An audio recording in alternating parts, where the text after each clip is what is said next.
सोचिए अगर सरकार आपको 10 लाख तक का बिजनेस लोन दे, वो भी बिना किसी गारंटर के, तो क्या आपकी जिंदगी बदल सकती है?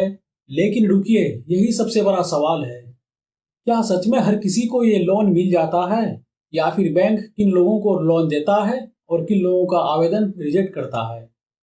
आज की इस वीडियो में हम बात करेंगे प्रधानमंत्री मुद्रा लोन योजना की, कि मुद्रा लोन क्या है, कौन ले सकता है और कितना मिलेगा, और इस लोन को लेने के लिए कौन कौन सी डॉक्यूमेंट्स लगते हैं, बैंक किन कारणों से मना कर देता है और लोन मिलने की संभावना कितनी है। क्या इस लोन को लेने के लिए किसी एजेंट या दलाल के चक्कर लगाना पड़ेगा, या डायरेक्ट बैंक मैनेजर से जाकर बात कर सकते हैं? इसलिए इस वीडियो को अंत तक जरूर देखिए, क्योंकि एक छोटी सी गलती आपका लोन रुकवा सकती है। सबसे पहले हम यहाँ पर समझते हैं कि मुद्रा लोन क्या है। दोस्तों, भारत सरकार छोटे व्यापारियों के लिए और वह लोग जो खुद का नया बिजनेस शुरू करना चाहते हैं और जिनके पास पैसा नहीं है, ऐसे में उन लोगों के लिए भारत सरकार मुद्रा लोन योजना लेकर आया, जिसके तहत 50,000 से 10 लाख तक का लोन बिना किसी गारंटर के बैंक के माध्यम से दिया जाता है। लेकिन याद रहे कि ये लोन व्यक्तिगत खर्चा के लिए नहीं, जैसे शादी, इलाज, घर बनाने के लिए नहीं, बल्कि व्यापार करने के लिए दिया जाता है। अब बात करते हैं कि ये लोन कौन ले सकता है। तो इस लोन को वो ले सकता है जो किराना दुकान खोलना चाहता है, जो डेयरी शुरू करना चाहता है, जो ब्यूटी पार्लर का काम करना चाहता है, सिलाई centre, mobile repairing, cyber cafe, fast food, चाय की दुकान, फर्नीचर का काम, इलेक्ट्रीशियन का काम, प्लम्बर का काम, वेल्डिंग का काम और कृषि से जुड़ा छोटा धंधा। इस तरह का जो भी खुद का छोटा बिजनेस शुरू करना चाहता है, वो इस लोन के लिए आवेदन कर सकता है। दोस्तों, मुद्रा लोन लेने के लिए सरकार ने 3 कैटेगरी रखा है। पहला, शिशु लोन 50,000 तक दिया जाता है, नया काम या छोटा बिजनेस शुरू करने के लिए। दूसरा, किशोर लोन, जिसमें 50,000 से 5 लाख तक का दिया जाता है, जिसमें नया सेटअप लगाया जाता है। तीसरा, तरुण लोन, जिसमें 5 लाख से 10 लाख तक, जिसमें थोड़ा सा बड़ा जैसे मशीन या मटेरियल इत्यादि आता है। दोस्तों, बात करते हैं कि इस लोन को लेने के लिए जो जरूरी डॉक्यूमेंट्स है वो क्या क्या है। आपका आधार कार्ड, पैन कार्ड और बैंक पासबुक और 6 महीने का बैंक स्टेटमेंट। और याद रहे कि 6 मंथ का जो बैंक स्टेटमेंट देंगे उसी अकाउंट का दे जिस अकाउंट से आप ये लोन लेना चाहते हैं। एड्रेस प्रूफ में राशन कार्ड दे या बिजली बिल दे, और एक मोबाइल नंबर। और याद रहे कि मोबाइल नंबर उसको दे जो आपके बैंक अकाउंट से और आधार कार्ड से लिंक है। बिजनेस प्लान या कोटेशन, जो मशीन आप खरीदना चाहते हैं उसका बिल या स्टेटमेंट। अगर आपका बिजनेस पहले से है तो उसका प्रमाण, पासपोर्ट साइज का फोटो।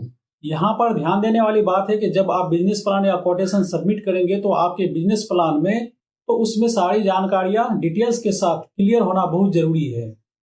आपका बिजनेस मॉडल क्या है, कौन सा बिजनेस करना चाहते हैं, आपका बिजनेस कितना छोटा है या बड़ा है, आप मशीन क्या क्या लगाएंगे, मशीन कहाँ से मंगाएंगे, इसमें कुल कितना लागत लगेगा और कितना कुल खर्च बैठेगा, और आपका मुनाफा कितना होगा।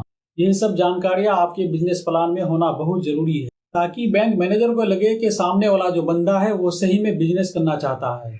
अब दोस्तों, यहाँ पर बात करते हैं कि बैंक जो है किन कारणों से लोन देने के लिए मना कर देता है। दोस्तों, यहीं पर सबसे महत्वपूर्ण बात है कि कई लोग कहते हैं कि बैंक लोन नहीं देता, लेकिन सच बात यह है कि कई बार आपके डॉक्यूमेंट्स में कमी होने के कारण बैंक आपको लोन देने से मना कर देता है। जैसे बिजनेस की स्पष्ट जानकारियों की कमी होना, जैसे कि मैंने ऊपर अभी आपको बताया, डॉक्यूमेंट्स अधूरे रह जाना, सिविल स्कोर खराब होना, या फिर आपके ऊपर अगर पहले से कोई लोन बकाया है तो उसका ना चुकाना, गलत इन्फॉर्मेशन देना, बैंक को भरोसा ना होना कि ये पैसा वापस आएगा कि नहीं आ पाएगा। दोस्तों, इस तरह की कई सारी बातें हैं जो बैंक आपको लोन देने से मना कर देता है। अब बात करते हैं दोस्तों कि लोन लेने की संभावना कितनी होती है। तो दोस्तों, सबसे पहले ये तय कर ले कि आप कौन सा बिजनेस शुरू करना चाहते हैं। खर्च और इनकम का पहले से हिसाब कर ले, और सभी तरह का डॉक्यूमेंट्स एक फाइल में पहले से तैयार करके रखिए।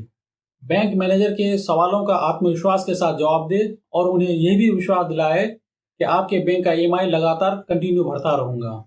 अगर आपके पास पहले से बिजनेस है तो उसका फोटो, बिल, लेन देन का रिकॉर्ड या फिर GST है तो आप बैंक मैनेजर को अवश्य दें। और यहाँ पर महत्वपूर्ण बात है कि लोन लेने के लिए किसी एजेंट या दलाल के चक्कर ना काटे, ना ही किसी को 1 रुपया लोन के नाम पर दे। आप सीधा बैंक मैनेजर से सारी डॉक्यूमेंट्स के साथ जाकर मिलिए। इसके लिए किसी एजेंट या किसी दलाल की जरूरत नहीं है। और दोस्तों, लास्ट स्टेप ये है कि आप मुद्रा लोन लेने के लिए कहाँ कहाँ अप्लाई कर सकते हैं। तो यहाँ पर दो तरीका है अप्लाई करने का। पहला डायरेक्ट बैंक मैनेजर से जो आपके घर से नज़दीक हो, जैसे एसबीआई है, पंजाब नेशनल है, बैंक ऑफ बड़ौदा है, या और भी कई तरह का जो बैंक है आपके घर से नज़दीक, वहाँ पर जाइए ब्रांच में और उनके बैंक मैनेजर से जाकर मिलिए। दूसरा है ऑनलाइन तरीका। उद्यमी मित्रा या जन समर्थ पोर्टल पर आप खुद से जाकर अपने मोबाइल से या लैपटॉप या कंप्यूटर से जाकर अप्लाई कर सकते हैं। जिस कॉलम में जो भरना है वो सही से भरकर सबमिट कर दें और अप्लाई कर दें, आपका अप्लाई हो जाएगा। तो दोस्तों, ये सारी जानकारियाँ मुद्रा लोन के संबंध में। अगर आपको जनसमर्थ पोर्टल पर ऑनलाइन फॉर्म भरने का सही से तरीका और लाइव डेमो चाहिए तो आप कमेंट करके ज़रूर बताइए। मैं अगली वीडियो ऑनलाइन मुद्रा लोन प्रोसेस स्क्रीन रिकॉर्डिंग के साथ बना दूंगा ताकि आपका फॉर्म रिजेक्ट ना हो।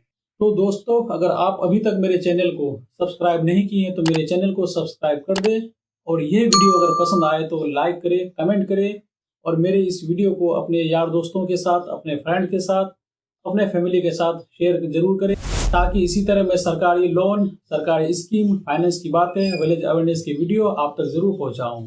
और हाँ, चैनल को सब्सक्राइब करते समय ऑल के बटन को जरूर दबाइएगा ताकि मेरी हर आने वाली वीडियो सबसे पहले आपको पहुंचे। मिलते हैं अगले नेक्स्ट वीडियो में, तब तक के लिए जय हिंद।